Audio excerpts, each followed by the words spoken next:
أحد ألم نجعل له عينين ولسانا وشفتين وهديناه النجدين فلاقتحم العقبة وما أدراك ما العقبة فك رقبة أو إطعام في يوم ذي مسغبة يتيما ذا مقربة أو مسكينا ذا مقربة ثم كان من الذين آمنوا وتواصوا بالصبر وتواصوا بالمرحمة أولئك أصحاب الميمنة والذين كفروا بآياتنا هم أصحاب المشأمة عليهم نار مؤصدة.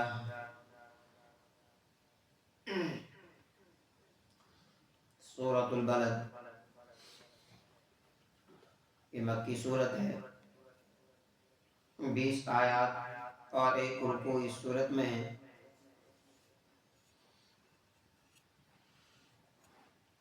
سورت کی ابتدا میں شہر مکہ کی قسم کھائی گئی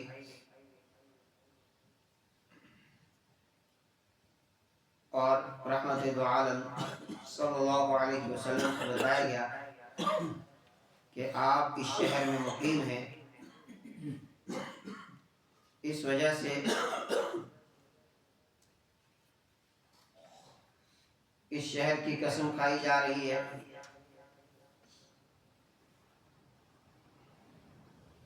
اور پھر وہ آدمی جو حضور علیہ السلام کے خلاف پروپیگنڈا کرتا تھا، مال اللہ نے دیا تھا، وہ مال خرچ کرتا اور لوگوں کو دین اسلام سے روکنے کی کوشش کرتا تھا، لیکن اپنے وہ اس مشن میں ناکام ہوا۔ بہت مال اس نے لگایا لیکن وہ مال خرچ کرنے کا بھی اس کو کوئی فائدہ نہیں ملا، یہاں تک کہ خاندان والے لوگوں نے بڑا فائدہ اس سے اٹھایا۔ اس کو جو ہی لگتا تھا کہ فلاں آدمی مسلمان ہو رہا، فوراً اس کے پاس پہنچتا تھا اور مال ڈھیر سارا اس کو عطا کرتا تھا، لیکن جس نے مسلمان ہونا ہوتا اس کا مال اس کو روک نہیں سکتا تھا۔ اس کا ذکر آیا، اس کے بعد پھر اللہ رب العالمین نے اپنی کچھ نعمتوں کا تذکرہ کیا، انسان کو یاد دہانی کرائی اور پھر انسان کو اس کی آخرت یاد دلائی گئی، جہاں نیک لوگوں کا بھی ذکر آیا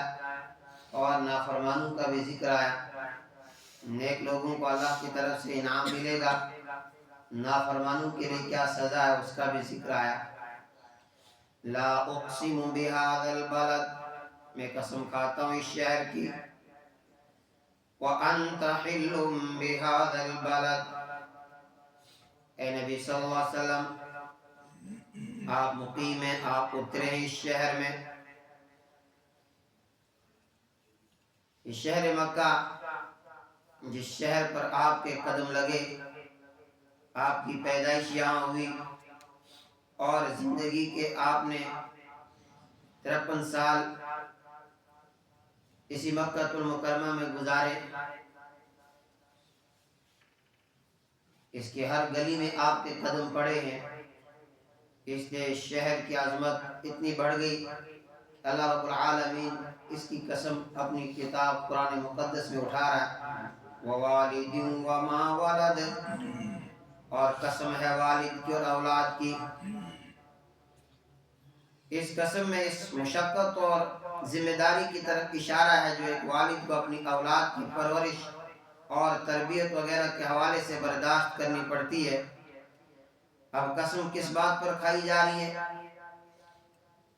مقسم علیہ کا ذکر، اس حقیقت کا ذکر جس پر قسم کھائی جا رہی ہے، وہ اس اگلی آیت میں بیان کی جا رہی ہے۔ لَقَدْ خَلَقْنَا الْإِنسَانَ فِي كَبَدٍ، بے شک ہم نے انسان کو پیدا ہی محنت اور مشقت میں کیا ہے، کہ انسان کو محنت اور مشقت میں ہی پیدا کیا گیا۔ اس سے پہلے سورہ انشقاق میں بھی آیت آئی، یا ایھا الانسان انک قادح الی ربک قدحا فملاقیہ، کہ کہ تو مشقت پر مشقت برداشت کرتے جا رہا ہے اپنے رب کی طرف، پھر تو اس سے ملنے والا ہے۔ یہ انسانی زندگی کی ایک تلخ حقیقت ہے، یہ کسی سے ڈھکی چھپی نہیں کہ اس دنیا میں کوئی بھی انسان ہے، جیسا بھی ہے، جہاں بھی ہے، غریب ہو یا امیر ہو، اقتدار میں ہو فقیر ہو، ہر انسان کو کچھ نہ کچھ کلفت، مشقت، پریشانی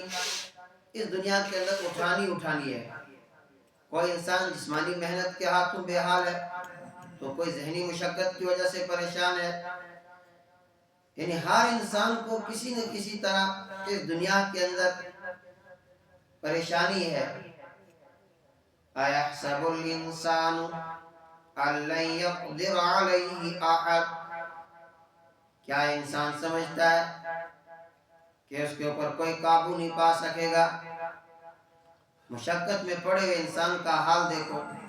اس حالت میں بھی انسان غرور کے اندر ہے، اس حالت کے اندر بھی انسان تکبر میں ہے۔ ابو جہل جیسا متکبر، عقبہ اور ولید اور ابو لہب کس قدر غرور میں ہیں، چونکہ یہ اس وقت اول مخاطبین قرآن کے اہل عرب تھے۔ تو سمجھایا جا رہا ہے کہ انسان اس دنیا کے اندر بڑا کمزور ہے، مشقت ہی مشقت میں ہے، لیکن جب انسان کی حالت کو آدمی دیکھتا ہے تو فرمایا یوں لگتا ہے کہ ان کے اوپر کوئی قابو پانے والا ہے ہی نہیں، حالانکہ چاروں طرف سے مصائب اور مشکلات میں گھرے ہوئے ہیں۔ ہونا تو یہ چاہیے تھا کہ اپنے خالق و مالک کے سامنے عاجزی اور انکساری کے ساتھ آ کر جھکتے، تو اگر اس کے لیے دنیا میں آسانیاں ہوتی تو پھر اللہ تعالیٰ سے کیسی بغاوت کرتا اگر انسان کو خالی آسانیاں دنیا کے اندر دی جاتی، پھر یہ مخلوق خدا کے اوپر کس طرح کے ظلم و ستم ڈھاتا۔ اتنی پریشانیوں میں ہونے کے باوجود بھی یوں لگ رہا ہے کہ اس کو انسان کو یہ لگتا ہے کہ کوئی اس کے اوپر قابو پانے والا ہے ہی نہیں۔ یقول اہلکت مالا لبدا، کہتا ہے میں نے ڈھیروں مال خرچ کر ڈالا۔ یہ اسی شخص کی طرف جس کا نام اسید ابن کلدہ، اس نے رحمت دو عالم صلی اللہ علیہ وسلم کے خلاف بہت مال خرچ کیا، مکہ کے ہر گلی میں گھومتا تھا، جہاں اس کو لگ رہا کہ مسلمان ہو رہا اس کے پاس پہنچ جاتا۔ پھر اس کے خاندان والے جب اس سے مال نکالنا ہوتا تھا، ایسے تو بڑا کنجوس تھا، لیکن حضور علیہ السلام کی دشمنی میں آ کر اس نے اپنا سارا مال خرچ کیا۔ پھر خاندان کا کوئی فرد کھڑا ہوتا کہ اچھا میں مسلمان ہو رہا ہوں، حالانکہ اس نے ہونا نہیں ہوتا تھا، بس اس سے پیسے نکالنے ہوتے تھے، یہ فوراً اس کے پاس پہنچتا کہ جناب نہیں، مسلمان نہیں ہونا، یہ لو آپ اتنا پیسہ رکھو۔ اور پھر بڑے فخر سے بھی کہتا تھا کہ میں نے تو بڑا مال خرچ کر دیا ہے، میں نے اتنا مال لگایا، اتنا مال لگایا۔ اللہ رب العالمین فرما رہے اَيَحْسَبُ أَن لَّمْ يَرَهُ أَحَدٌ، کیا اس کا گمان ہے اسے کسی نے دیکھا نہیں؟ کیا وہ سمجھتا ہے کہ اللہ تعالیٰ جو ہر شخص کے لیے اس کے ایک ایک عمل سے واقف ہے، اس کی نیکی سے اور اس کی برائی سے، ایک ایک عمل سے وہ واقف ہے؟ اس کو یوں لگ رہا ہے کہ اللہ بے خبر ہے۔ فرمایا نہیں، ایک ایک عمل اللہ کے سامنے ہے، کون انسان کیا کر رہا ہے۔ أَلَمْ نَجْعَلْ لَهُ عَيْنَيْنِ، کیا ہم نے اس کو دو آنکھیں نہیں دی، وَلِسَانًا وَشَفَتَيْنِ، اور ایک زبان اور دو ہونٹ نہیں دیے، وَهَدَيْنَاهُ النَّجْدَيْنِ، اور ہم نے اس کو راہ دکھلا دی دو گھاٹیوں کی۔ انسان کو اللہ نے اپنی نعمتیں یاد دلائی کہ انسان کیا ہم نے تجھے دیکھنے کے لیے دو آنکھیں نہیں دی ہیں، کیا تجھے بولنے کے لیے زبان نہیں دی، اور کیا ہم نے تیرے ہونٹ نہیں بنائے؟ یعنی کس قدر اللہ رب العالمین نے انسان کو سنوارا اور سجایا، اپنی بے شمار نعمتیں انسان کو اللہ نے عطا فرمائی، اور فرمایا کہ کیا ہم نے تمہاری رہنمائی نہیں کی دو گھاٹیوں کی طرح۔ یہاں پر عام مفسرین نے اس سے مراد یہ لیا کہ جب بچہ پیدا ہوتا ہے، جو فطری ہدایت انسان کے اندر ہوتی ہے، بچہ پیدا ہوتے ہی ماں کی چھاتی کی طرف اپنا رخ کرتا ہے اور وہاں سے رضا حاصل کرتا ہے، اللہ کہہ رہا ہے کہ اس کی فطرت کے اندر، اس کے دل و دماغ کے اندر ہم نے یہ بات ڈالی کہ اس کی غذا کا انتظام اب ماں کی چھاتی میں ہے، تو اسی کی طرف اشارہ کیا، فرمائیے رہنمائی، یہ ہدایت ہم نے انسان کو کی، اور ہر انسان کے اندر یہ فطری ہدایت رکھی ہے کہ جب بچہ آنکھ ملنے لگتا ہے تو الٹے ہاتھ سے ملتا ہے، اس لیے کہ وہ ناخن بھی آنکھ میں مار سکتا ہے، اس سے اس کو نقصان پہنچ سکتا ہے، لیکن یہ جو فطری ہدایت ہے یہ ہر انسان کے اندر اللہ رب العالمین نے رکھی ہے۔ فَلَقْتَحَمَ الْعَقَبَةَ، لیکن وہ گھاٹی کو عبور نہ کر سکا، وَمَا أَدْرَاكَ مَا الْعَقَبَةُ، اور تمہیں کیا معلوم کہ وہ گھاٹی کون سی ہے؟ فَكُّ رَقَبَةٍ، کسی گردن کا چھڑا دینا، یعنی کسی غلام کو آزاد کرا دینا، یعنی اگر اپنے آپ کو جہنم کی آگ سے بچانا ہے اس کے لیے کون کون سے کام کرنے ہیں ان کا ذکر آ رہا ہے، تو اس گھاٹی کو اگر تم نے پار کرنا ہے، اپنے آپ کو بچانا ہے، تو فرمایا پھر کسی غلام کو آزاد کرو، کسی مقروض کا قرض ادا کر دو، او اطعام فی یوم ذی مسغبہ،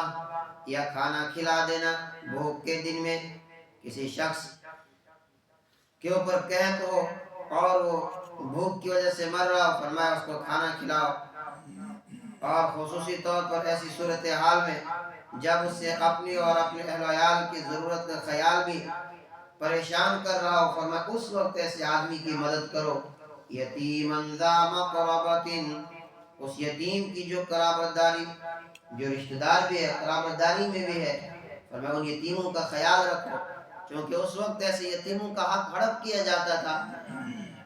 جن کے گھروں میں یتیم ہوتے تھے ان کا مال دبایا جاتا تھا، فرمایا تم تو مال ہڑپ کرتے ہو، حالانکہ ہونا یہ چاہیے کہ تم ان کے اوپر اپنا مال خرچ کرو، او مسکینا ذا متربہ، یا اس محتاج کو جو مٹی میں رل رہا ہے، فرمایا مسکینوں کو کھلاؤ، یہ ہے وہ چیز جو تمہارے لیے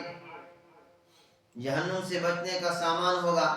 ثم كان من الذين آمنوا وتواصوا بالصبر وتواصوا بالمرحمة، پھر وہ شامل ہو ان لوگوں میں جو ایمان لائے،